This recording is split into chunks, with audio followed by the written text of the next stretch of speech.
네, 그러면 이번 시간은 제 개인적인 궁금증은 절대 아니고요. 제 개인적으로 오더내린 게 절대 아닙니다. 워낙 요즘 시장에 이야기가 좀 많이 나오고 있는 네이버가 과연 지금 괜찮나?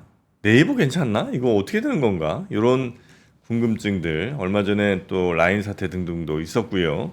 그래서 이주호 기자가 오늘 네이버 괜찮은지 한번 점검을 해드린다고 합니다. 이주호 기자님 어서 오십시오. 네, 안녕하세요. 이주호 기자입니다. 네, 반갑습니다. 네이버. 저는 정말 바닥에 샀다고 생각했거든요. 그게 몇 층 정도였을까요? 뭐 몇 층이라기보다는 18만 얼마였던 것 같은데요. 네네. 네. 근데 지금 52주 신저가 가고 있더라고요. 몰라서 묻습니까? 일단 네이버에 대해서 좀 말씀드리면, 예. 그 네이버는 한마디로 이제 뭐 신용평가사나 이런 데 들어가 보면, 평가가 되게 좋습니다. 굉장히 좋아요. 네. 그래서 한마디로 표현하면 어떻게 되냐면, 네. 진짜 어떻게 이렇게 돈을 잘 벌지? 네이버가? 네.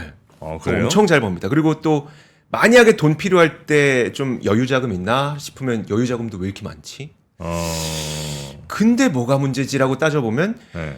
쇼폼에 좀 밀리고 있고 또 라인은 지금 일본에서 지금 저렇게 하고 있고 인공지능은 또 삼성전자와의 갈등이 수면 위로 올라가고 있고 그러다 보니까 지금 돈 잘 버는 건 알겠는데 그럼 앞으로 뭐 어떻게 될 건데 거기에 대한 좀 불안감들이 있는 것 같다라고 일단 한마디로 좀 정리를 하면 될 것 같습니다.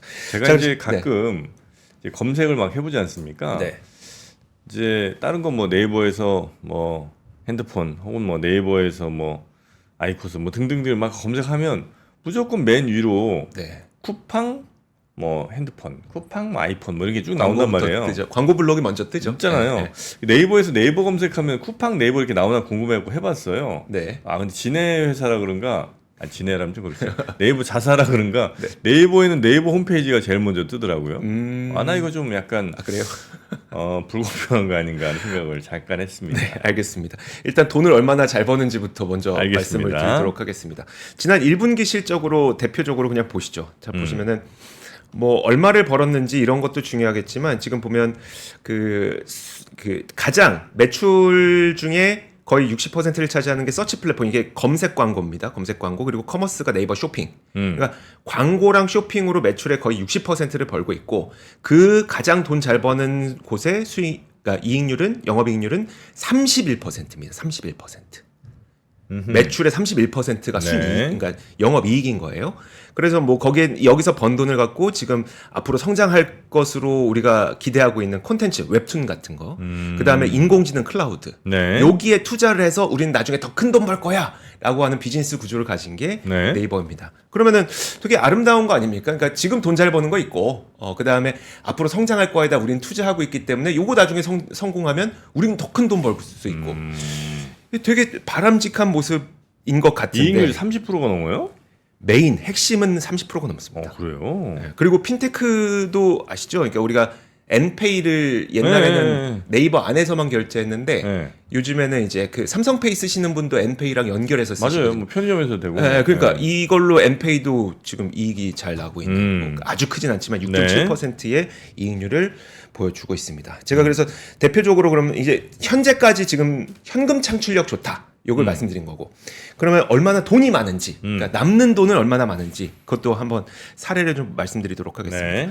가장 대표적인 사례가 포시마크 사례를 좀 들 수가 있는데 그 미국판 당근이라고 해서 그렇게 우리나라에선 불리고 있긴 하지만 실제로 비즈니스 모델을 비교해 보면 크림 같은 그 한정판 리셀 플랫폼 있잖아요. 그거랑 좀 더 비슷합니다. 포시마크가? 네, 당근보다는 그거랑 조금 더 비슷하고 그리고 거기에다가 약간 인플루언서들의 어떤 입김이 들어간 거 그게 좀 비슷합니다. 그래요? 그래서 인플루언서를 내가 따라다니면 그 사람이 이제 공동 구매하고 이런 거를 내가 같이 사고 할 수 있는 그런 기능이 있거든요. 그래서 포시마크는 약간 리셀 플랫폼 정도로 보시면 돼요. 근데 이게 포시마크를 2022년 10월에 처음에 네이버가 인수하겠다고 했을 때 당시 인수 가격을 16억 달러라고 발표를 했어요. 그러면 2조 원이 넘는 금액이거든요. 근데 그 당시에 그 포시마크의 기업 가치가 시가총액이 12억 달러였었고 여기에 부채가 한 2억 달러 포함되어 있었기 때문에 좀 너무 비싸게 사는 거 아니냐. 물론 근데 참고로 말씀드리면 포시마크는 그 유저 수가 8천만 명 정도가 되기 때문에 제일 큰 거긴 한데 이게 뭔가 뚜렷하게 막 엄청 대박을 치는 것 같지 않은데 너무 비싸게 사는 거 아니냐라는 의견이 있어서 그 당시에 이 발표가 있자마자 주가가 이틀 만에 16%가 빠져버렸거든요. 자, 그런데 이 기업을 2023년 1월에 인수를 완료했는데 네. 인수하기 위해서 받은 그 차입금이 있었어요. 8억 달러. 거의 1조 원 넘는 금액을 차입을 했었는데 네. 이걸 4분기에 그해 4분기 바로 상환을 해버립니다. 네이버가. 네. 네. 이거 어떻게 상환했는지 보니까 보유 중인 투자 자산이 있었는데 그 뭐 투자해놓은 사모펀드 같은 게 있었어요. 네네. 그거 매각해서 이렇게 한 겁니다. 이게 그러다 보니까 대출 받은 거 상환하고 지금 그 2023년 기준으로 순차입금이 마이너스를 기록하고 있는데 이거 잠깐만 좀 설명을 해드릴게요. 네. 그러니까 순차입금이라고 하는 거는 뭐냐면 제가 예를 들어서 대출이 1억 있고 그 다음에 예금이 1억 있다. 그럼 순수하게 내가 차입한 금액은 0이죠. 네. 그러니까 대출은 1억 있지만 뭐 예금으로 갚아버리면 끝이니까 순차입금은 0인데 만약에 내가 대출이 1억인데 그 예금이 2억이다. 그러면 순차입금은 마이너스 1억이 되는 겁니다. 네, 그런 거예요. 네. 그래서 여기서 만약에 순차입금이 마이너스로 표시된다는 거는 대출은 있긴 있는데 대출보다 갖고 있는 현금이 더 많다. 네네. 그래서 지금 여기 보시면 4조 1,000억 원 넘는 총 차입금이 있지만 빌린 돈이 있지만 순차입금은 마이너스 9천억이라면 들고 있는 현금성 자산은 5조가 넘게 있다는 거죠. 오. 실제로 5조가 넘게 있는지 한번 보도록 하겠습니다. 지금 2023년 5조 800억 정도의 현금성 자산을 보유하고 있는. 네. 그러다 보니까 이 어떻게 표현해야 되냐면 일단 네이버는 그 신사업을 위해서 돈을 투자해야 될 때 혹은 자회사에서 자금 지원이 필요할 때 뭐 그럴 때 문제가 없다. 워낙 돈을 잘 벌고 있기 때문에. 네. 그리고 보유하고 있는 관계사, 뭐 지분 이런 거 다 합치면 거의 17조 원 넘게 보유하고 있다고 하니까 사실 돈으로 문제가 될 건 없다. 돈 잘 벌고 잘 쌓아두었고 네, 뭐 문제가 뭐예요? 문제가 없다. 그러면 네이버가 처한 도전이 뭐냐? 네. 지금부터 한번 보도록 하겠습니다.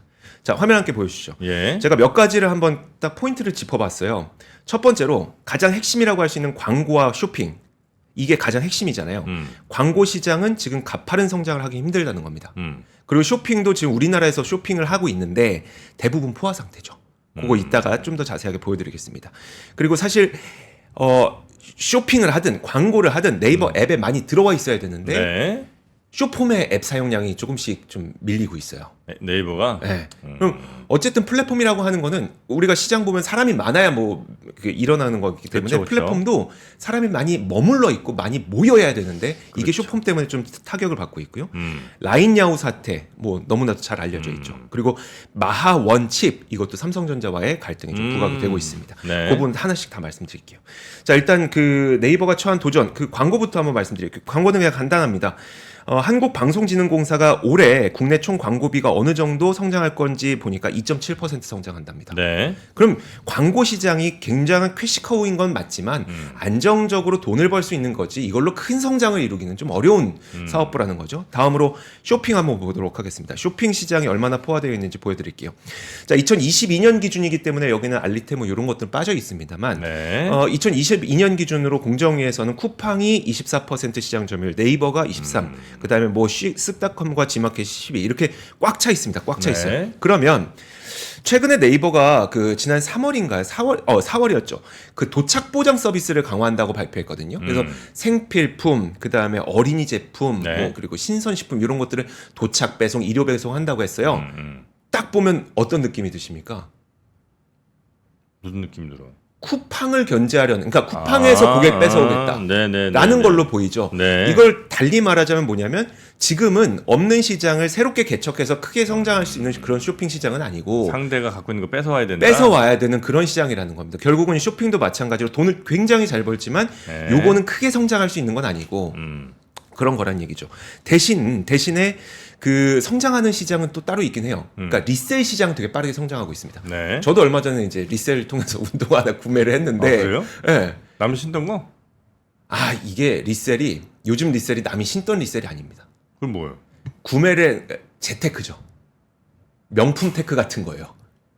구매를 해서 들고 있다가 아이고. 이거 나중에 값어치 올라가면 팔거든요. 그런 식으로 리셀 시장이 형성돼 있거든요. 네. 그래서 리셀이 뭐 지금 신고 있는 게 그거예요? 아니 그 러닝화를 좀 샀어요 저는. 뭐 아무튼 아 이거 그런. 그거 다시 나중에 팔 거예요? 그건 제가 신고 있어요. 에이. 그러니까 저도 리셀 시장이 굉장히 왜곡돼 있다고는 생각은 합니다. 예. 저도 그 공식 홈페이지에서 싸게 살 수 있는 거 리셀 하시는 분들이 좀 너무 비싸게 팔아갖고 좀 그렇긴 한데 그게 원래 그걸 가격보다 차치하고라도 더 비싸게 샀다는 거죠? 예, 예. 어. 그걸 차치하고라도 리셀 시장은 이런 수요 때문에 굉장히 네. 빠르게 크고 있거든요. 네. 그러다 보니까 최근에 그 네이버가 인수한 플랫폼들을 보면 네. 특이한 성격이 딱 보이는데 자 화면 다시 보여주죠. 네이버가 포시마크 인수했던 거 말씀드렸는데 이거는 네. 거의 리셀 플랫폼하고 더 비즈니스 모델 비슷하다고 말씀드렸죠. 그리고 지난 1분기 실적에서 소다 편입 시 이 매출은 좀 그러니까 매출 증가율은 좀 적습니다라는 게 이제 포함이 됐어요. 근데 그게 뭐냐면 크림이 소다라는 기업을 인수했는데 이 소다가 뭐 하는 기업이냐면 일본 최대 한정판 거래 플랫폼 스니커덩크를 운영하는 기업이 바로 소다입니다. 그러니까 일본 최대 리셀 플랫폼 인수했다고 보시면 돼요. 그래요. 그러니까 리셀 업체들을 계속 인수하고 있는 거죠. 쇼핑 자체는 국내에서 포화 상태니 리셀을 인수하게 되는 그걸로 이제 타개하고 있는 그런 상태입니다. 자 다음으로 보여드릴 게 네. 바로 좀 중요해 보이는 쇼폼에 밀리고 있는 앱 사용자 이겁니다. 네. 아니, 뻔히 이거는 뭐 보이죠, 그죠? 그쵸. 유튜브나 뭐 인스타에 밀리는 거. 네. 네. 이걸 숫자로 직접 확인을 하실 수 있는데 이거 지난 5월 기준입니다. YG 네. 앱에서 사용 시간을 비교해 본 거예요. 유튜브는 18억 시간, 카카오톡 5억 시간, 인스타그램 3억 8,900만 시간, 네이버는 3억 7,600만 시간. 근데 이게 불과 한 지난 3월까지만 하더라도 2월까지만 하더라도 네이버가 3위였었어요. 아 그래요. 그러다가 그때 인스타가 4위였었는데 한 달 만에 이제 그러니까 그 다음 달 역전이 돼서 인스타그램이 지금 2달 정도 계속 앞서 있는 상태고 네. 네이버와 인스타와의 이 격차가 계속 좀 벌어지고 있는 상태고요. 확실히 좀 밀리고 있는 거죠. 네. 횟수도 한번 보도록 하겠습니다. 사용 횟수, 실행 횟수인데 카카오톡 787억 회, 인스타그램 178억 회, 네이버가 143억 회, 유튜브가 131억 회 이렇게 됩니다. 이것도 마찬가지로 실행 횟수도 인스타그램이 이 작년 11월까지만 하더라도 5위였었는데 12월부터 네이버 유튜브 제치고 이제 2위로 올라섰거든요. 그래요. 이 현상을 보면 확실히 인스타그램의 릴스와 같은 숏폼이 굉장히 그 그러니까 앱의 소비 행태를 바꾸고 맞아. 있다라는 걸 볼 수 있습니다. 더 적나라하게 보여줄 수 있는 거. 이거 되게 재밌습니다. 한번 보시죠. 그래서 넷플릭스와 틱톡을 한번 비교를 해본 거예요. 넷플릭스는 현재 사용자 수가 1,200만 명입니다. 국내에서. 네. 틱톡 600만 명에서 700만 명. 그런데 1인당 평균 사용 시간 틱톡이 21시간입니다. 넷플릭스는 7시간. 넷플릭스는 한 번 보면 1시간짜리, 뭐 시리즈로 보면 수십 시간짜리를 봐야 되잖아요. 틱톡은 한 번 봐야 1분짜리인데 그 1분짜리를 21시간을 보고 넷플릭스는 7시간 보고 만다는 거죠. 근데 틱톡이나 이런 그 유튜브 쇼츠 뭐 이런 거는 정말 1시간을 보고 나도 네. 남는 게 아무것도 없는 것 같아요. 근데 멍 때리고 너무 당연한 건가? 하여튼 그렇게 계속 그쵸 멍만 때리고 있는 거죠. 네. 뭘 보는지도 아마 나중엔 조금 감각이 무감각해져 갖고. 그렇죠. 기억도 안 나잖아요. 와 이걸 근데 다들 많이 보고 있네 나처럼. 그렇게 되니까 이제 네. 숏폼의 그 앱의 사용 패턴 자체가 네. 지금 바뀌고 있는데 그러면 네이버는 숏폼이 뭐냐? 클립이라고 있긴 있습니다. 네이버 네이버도 들어보셨어요? 네, 쇼폼 좀 밀더라고. 요즘에 앱 들어가면 그쵸. 밑에 항상 뭐 이렇게 쇼폼 막 맞아요. 뭐 춤추고 뭐 이런 거 나와요. 그래서 밀고 있는 겁니다. 네. 그 앱의 소비 행태 자체가 바뀌고 있다 보니까 네. 숏폼이 강하지 않으면 앱에 잘 안 머물러 있는 거예요. 아, 그런 문제가 있는 겁니다. 그래서 참 이런 가운데 또 하나의 뉴스가 최근에 나온 게 뭐였었냐면 네이버가 앞으로 우리는 유튜브, 인스타, 페이스북 연동을 종료하겠습니다라고 밝혔습니다. 네이버에서 이제 지금까지는 뭐 인스타그램 뭐 인플루언서를 검색하면 네이버에서 연결할 수 있는 그 링크가 있었잖아요. 네. 연결 나왔잖아요. 그거 종료하겠다는 겁니다. 이게 잘 모르겠어요. 이것 대신에 이제 검색 기능을 강화한다는 거거든요. 이 검색 기능도 대부분 그 공공기관을 중심으로 최신의 정보를 좀 담는다는 건데, 좀 공식적인 정보를 담겠다는 겁니다. 근데 이게 뭐 잘 되면 신뢰도 높은 검색 결과를 제공하게 될 수도 있는 거고, 네. 만약에 안 되면 오히려 연동도 안 되니 사용자와 사용 시간이 감소할 수도 있는 거고, 이건 좀 지켜봐야 될 것 같습니다. 네. 자, 다음으로 볼 수 있는 게 라인야후 사태.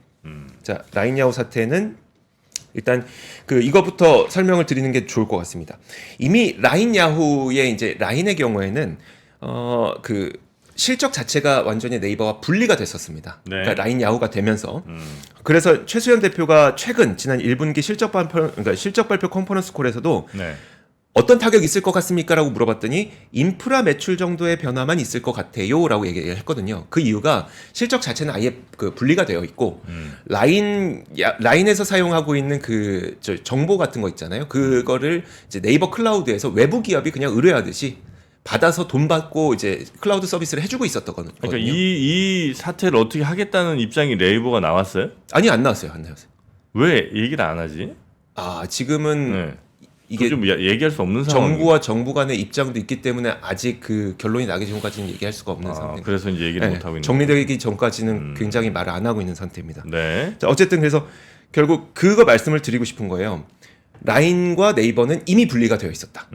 대신 이제 네이버는 A홀딩스의 지분 50%를 갖고 있고 A홀딩스가 Z홀딩스의 지분을 65% 갖고 있고 Z홀딩스가 이제 라인을 들고 있는 거잖아요. 네. 그래서 그만큼의 지분법 이익이 영업 외 이익으로만 들어오고 있었던. 그래서 이 라인야후 사태로 인해서 지분법 이익과 그다음에 인프라 매출 정도의 변동이 있을 거라는 얘기인데 네. 아쉬운 점은 뭐냐면 지금 2억 명에 달하는 라인을 통해서 이제 막 뭔가를 해보려고 했던 시점이었다는 거예요.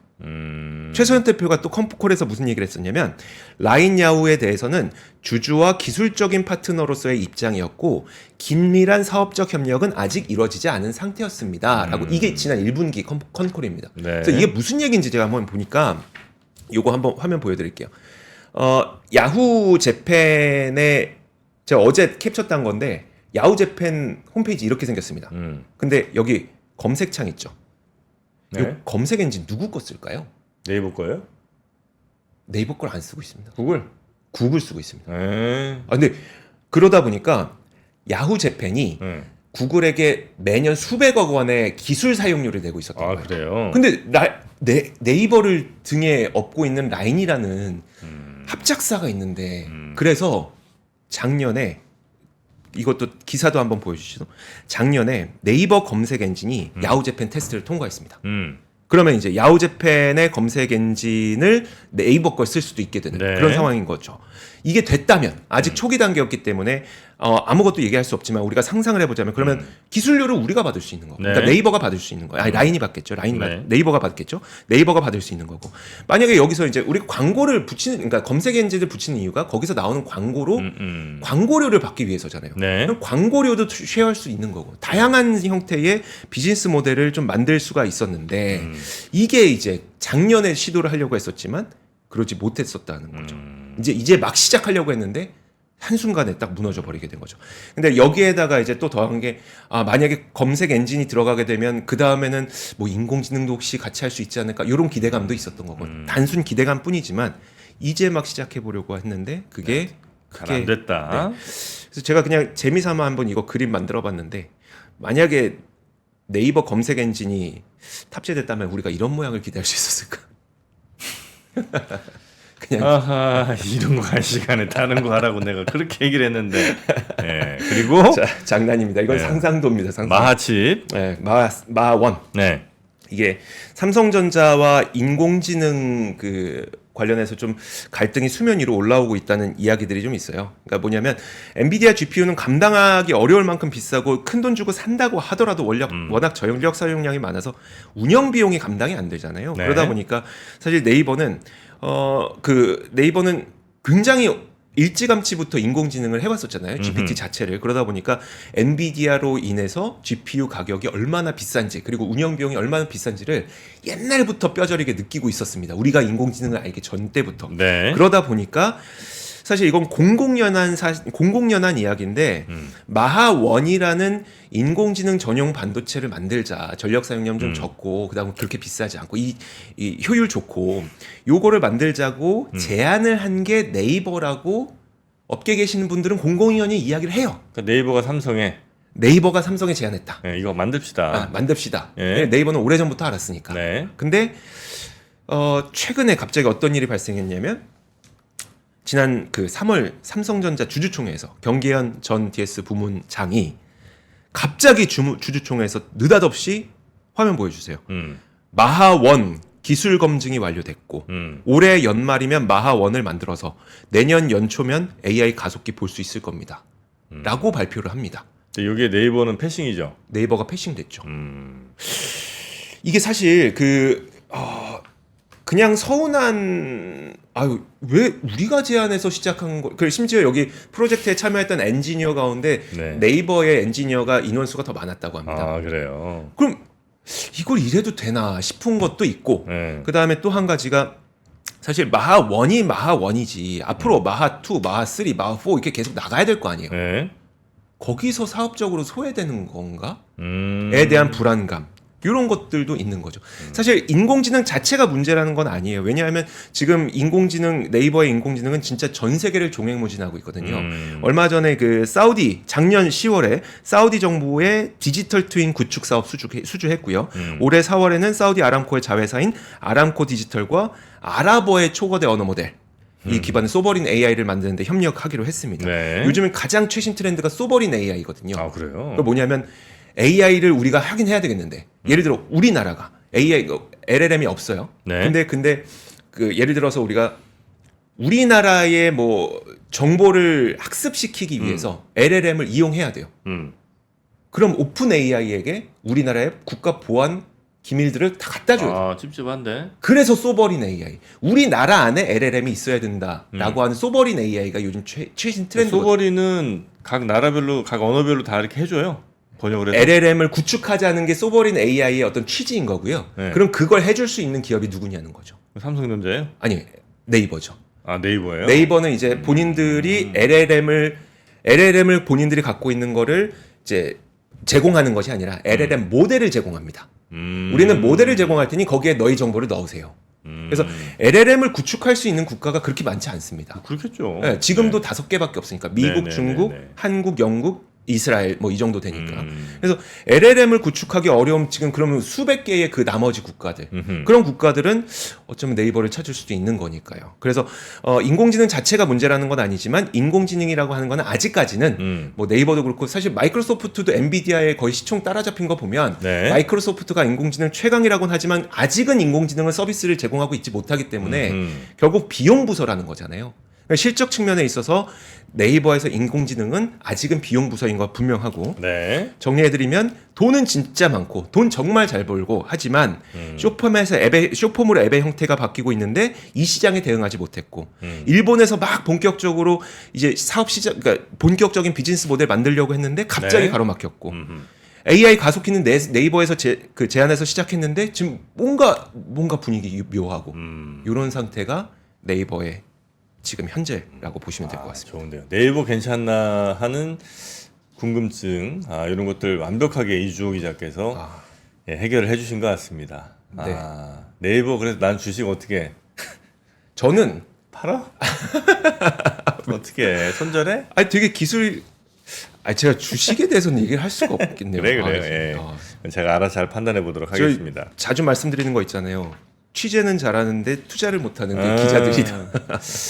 나 진짜 이 바닥이라고 생각했는데 라인 자체가 터질 줄 몰랐습니다. 자, 우리 이주호 기자 오늘도 고생 많으셨고 머리가 이렇게 내려와 있는 모습이 굉장히 저는 아주 좋습니다. 못생겨서 좋으시죠? 그러니까 조금이라도 가린다는 것 자체가 너무 좋아요. 네, 감사합니다. 마음 편안해지고 이주호 기자에게 많이 너그러워지고 있습니다. 네, 고맙습니다. 고맙습니다. 자, 그러면 오늘 고생 많으셨고 내일 아침에 네, 내일 아침에 오겠습니다. 네, 고맙습니다. 감사합니다. 네.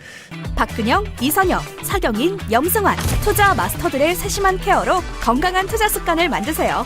3프로 멤버십 3프로 앱에서 확인하세요.